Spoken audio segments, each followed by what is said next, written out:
आंनि मुङा बिनोद बसुमतारी। आङो सनितपुर जिल्लानि सायदुवार हालामनि सासे थुनलाइ मावथि। गिबियावनो आंनि गोसो सिंनिफ्राय गासै रायजो राजानिसिम इंराजि गोदान बोसोरनि खुलुमनाय आरो हामलायथिखौ बावहरनाय जाबाय। बे साननैसो आङो मिथिनो मोनदोंदि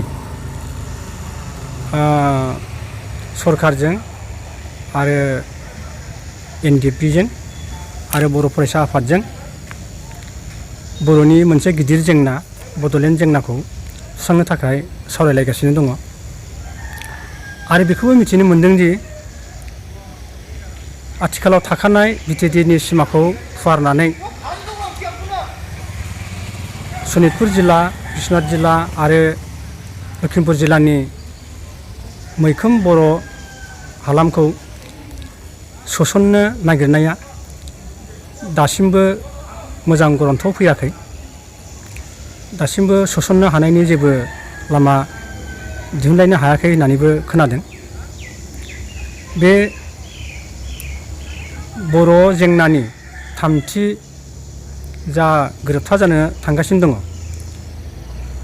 बे थामथि गोरोबथायाव जोंनि बे सनितपुर जिल्ला, बिश्वनाथ जिल्ला आरो लखिमपुरनि बर' मैखोम हालामखौ सोसनफानो हायाब्ला बे हालामनि बर'फोरनि जोबोर खहा जागोन।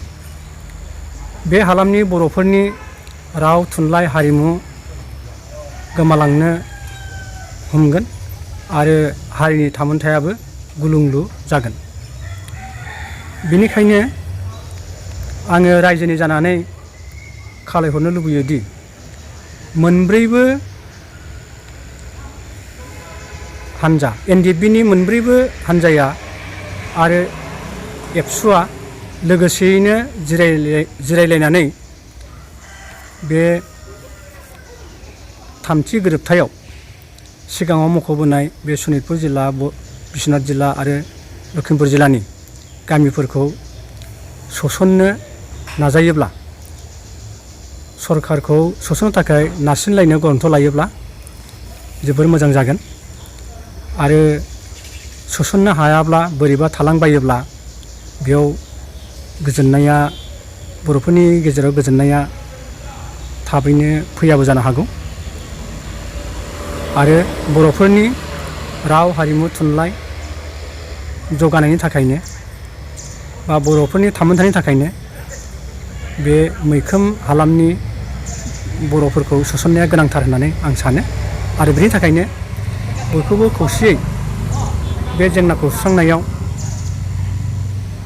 हेफाजाब होलायनानै, मदद होलायनानै जोंनि बे मोनथाम जिल्लानि बर' हालामखौ जाहाथे सोसननो नाजायो, बिनि थाखाय आङो बयनिसिमबो, बयबो हानजानिसिमबो आङो आंनि गोसो सिंनिफ्राय रायजोनि जानानै खावलायनाय जाबाय। गोजोन्थों।